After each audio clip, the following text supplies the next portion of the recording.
काही व्यक्ती केवळ राजकारणी नसतात, त्या जनतेच्या हृदयात कायमस्वरूपी स्थान मिळवणारे लोकनेते असतात.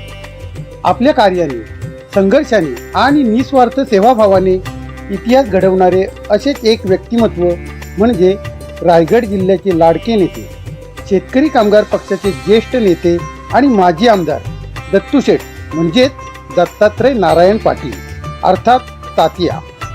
8 जुलै 1931 रोजी पनवेल तालुक्यातील नावडे या छोट्याशा गावात त्यांचा जन्म झाला. साध्या शेतकरी कुटुंबात वाढलेल्या तात्यांवर लहानपणापासूनच समाजसेवेचे संस्कार झाले आणि त्यातूनच जनसेवेचा दृढ संकल्प त्यांच्या मनात रुजला. पनवेल येथील विखे हायस्कूलमध्ये शिक्षण घेत असतानाच त्यांना स्वातंत्र्य चळवळीचे आकर्षण वाटू लागले. महात्मा गांधी यांच्या असहकार चळवळीत त्यांनी सहभाग घेतला आणि त्यासाठी 2 दिवस पोलीस कोठडीही भोगली. त्यानंतर संयुक्त महाराष्ट्र चळवळ आणि बेलगाव सीमा आंदोलनातही त्यांनी सक्रिय सहभाग नोंदवला. 1959 साली या आंदोलन दरम्यान त्यांना आणि त्यांच्या सहकार्यांना विसापूर, धारवाड येथे तुरुंगवास भोगावा लागला. या संघर्षांनी त्यांची जिद्द अधिकच बळकट केली. तुरुंगातून परतल्यानंतर त्यांनी संपूर्ण आयुष्य समाजकारण आणि लोकसेवेसाठी समर्पित केले. शेतकरी कामगार पक्षाची धुरा सांभाळत त्यांनी नावडे ग्रामपंचायतीपासून आपल्या राजकीय प्रवासाला सुरुवात केली. त्यानंतर पनवेल पंचायत समितीचे सभापती म्हणून सलग 11 वर्षे उल्लेखनीय कार्य केले. 1962 पासून रायगड जिल्हा परिषद सदस्य म्हणून त्यांनी आरोग्य, शेती, ग्रामीण विकास आणि लोककल्याणाच्या अनेक योजना प्रभावीपणे राबवल्या. जनतेचा अपार विश्वास आणि प्रेम यांच्या बळावर तात्या 1978, 1985 आणि 1990 यामध्ये सलग 3 वेळा आमदार म्हणून निवडून आले. विधानसभेत त्यांनी शेतकरी, कष्टकरी आणि सर्वसामान्यांच्या प्रश्नांना बुलंद आवाज दिला. अनेक विकास कामे, लोकहिताच्या योजना आणि महत्त्वाचे निर्णय मंजूर करून घेत त्यांनी अभ्यासू आणि जनतेशी नाळ जोडलेला लोकप्रतिनिधी म्हणून स्वतंत्र ओळख निर्माण केली.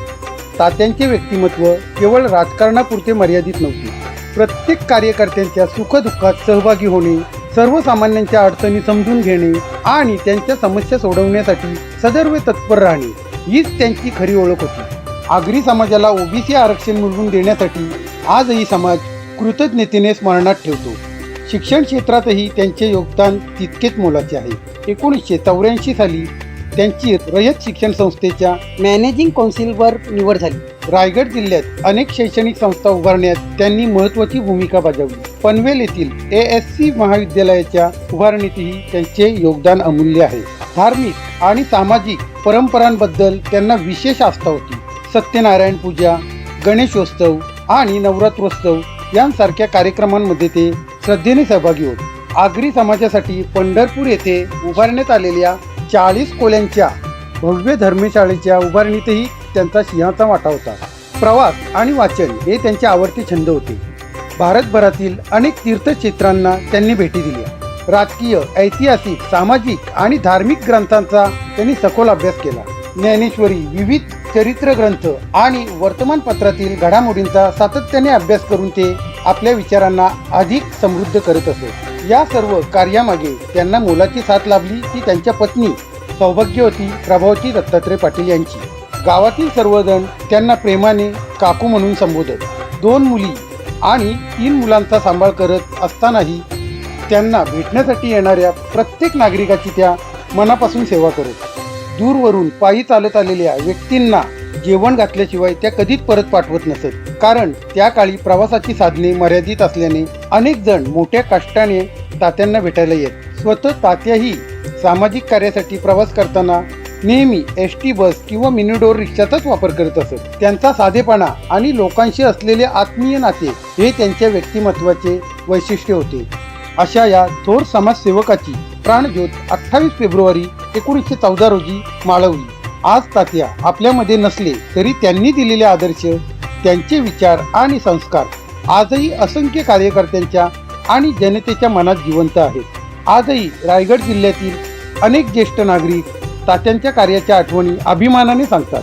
कारण त्यांनी पदासाठी नव्हे तर समाजासाठी राजकारण केले. त्यांच्यासाठी सत्ता हे वैभव नव्हते तर जनसेवेचे प्रभावी साधन होते. संघर्षातून घडलेला नेता जनतेच्या मनात घर करणारा लोकप्रतिनिधी, शिक्षण, समाजकारण आणि विकासाचा अखंड ध्यास घेतलेला जननायक असे होते माननीय आमदार दत्तू शेठ अर्थात दत्तात्रय नारायण पाटील. त्यांच्या कार्याला आमचे विनम्र अभिवादन आणि त्यांच्या प्रेरणादायी प्रवासाला मानाचा मुजरा.